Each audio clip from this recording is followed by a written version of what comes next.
Ooh, what's up, Internet? My name is Nerdy. And I'm Clarus. And this is our review of The Thunderbolts, *, a movie from the Marvel Cinematic Universe that's in theaters. This will be no spoilers because this movie's barely out.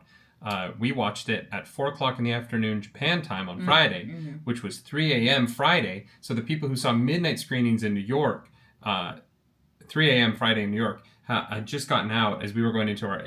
Time zones are weird.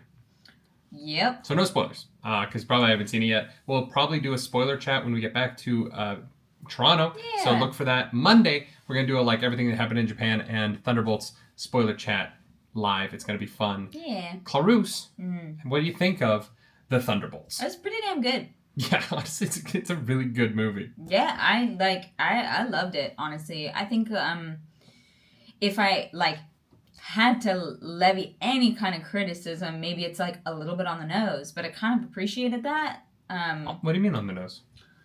I just mean the theme, they're very they don't shy away from anything.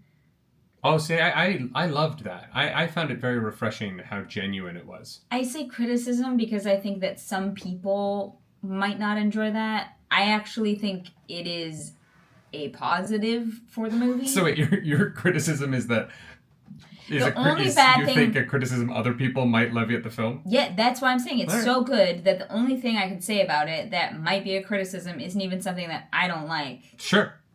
So there's your review. 10 out of 10, 5 stars. We had the interesting experience. We saw this movie in Japan. We weren't sure if we were going to watch it here because, we wanted to explore the country. But the rain today was so insane that we were like, well, we're not going to...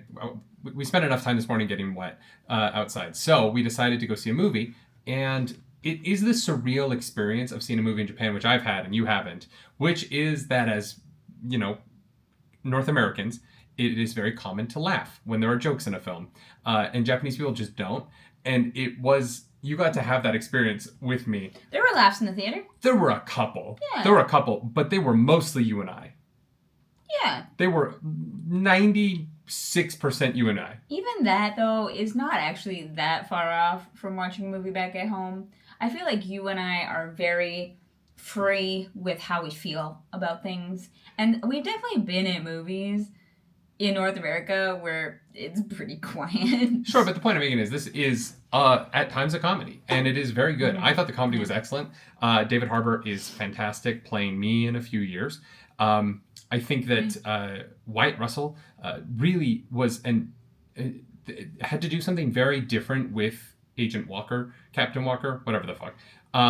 And I thought that he brought something different to the role than he did in the TV show, and I liked it quite a bit. Hannah Kamen, I believe is her name. I thought her performance as Ghost was really the least used in the movie, but the moments that focus on her were great, and the special effects around Ghost were some of the choreography built for her power set were some of the coolest action moments in the movie. Yeah.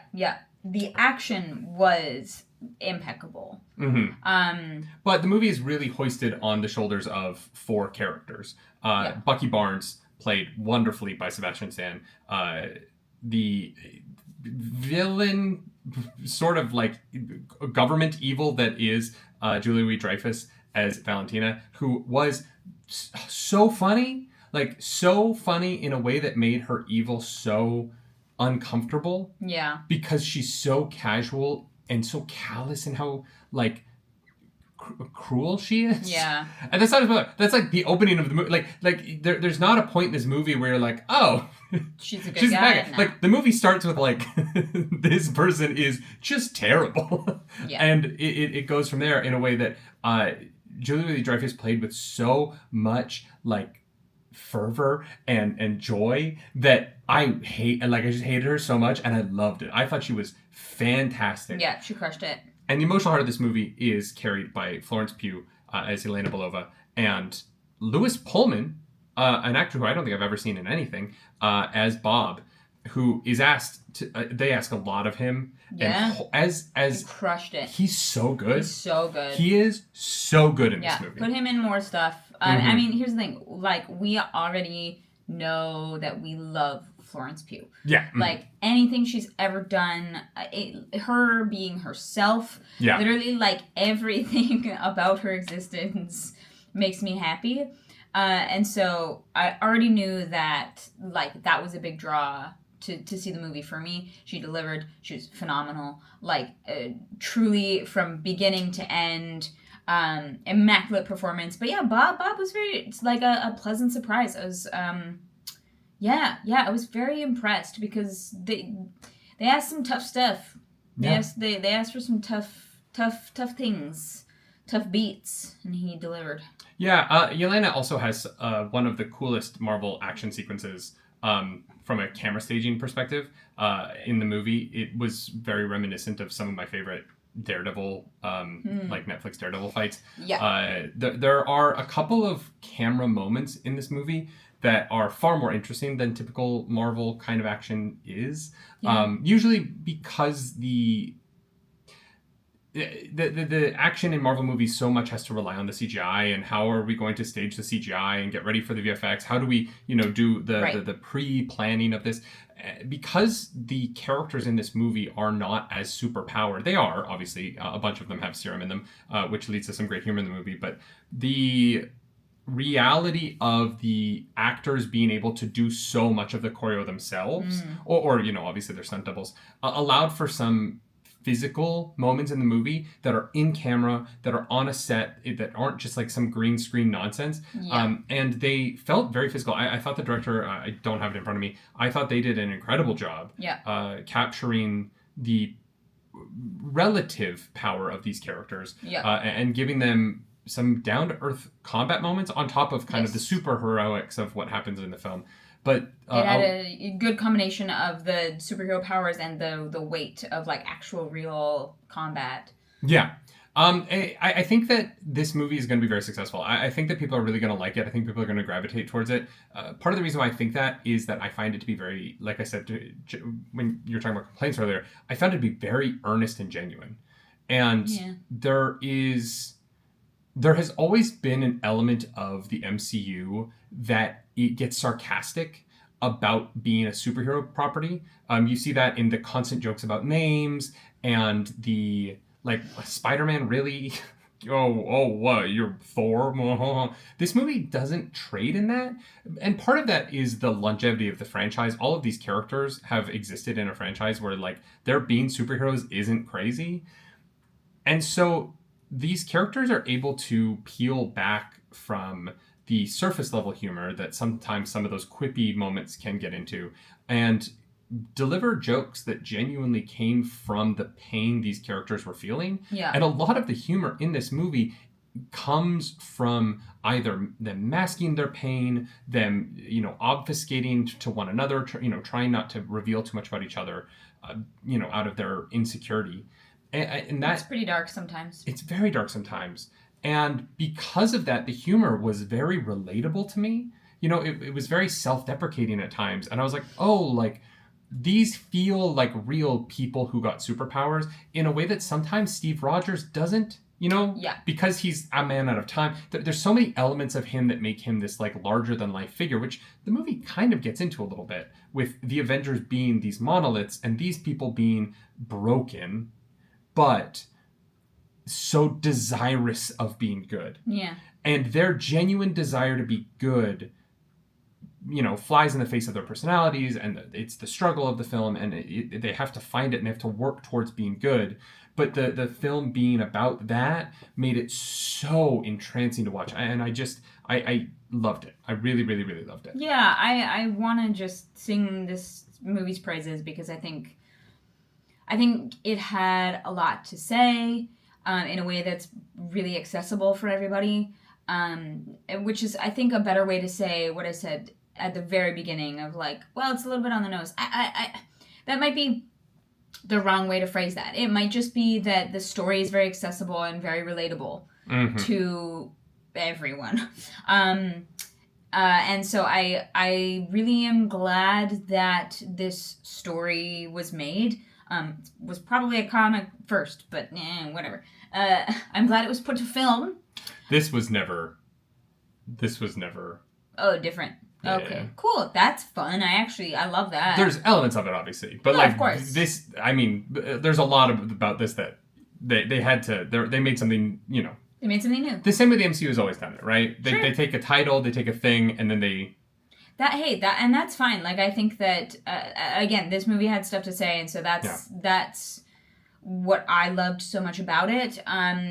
You touched on like a specific fight, but all of the fight scenes and choreography were so well done. So many long shots. Yeah.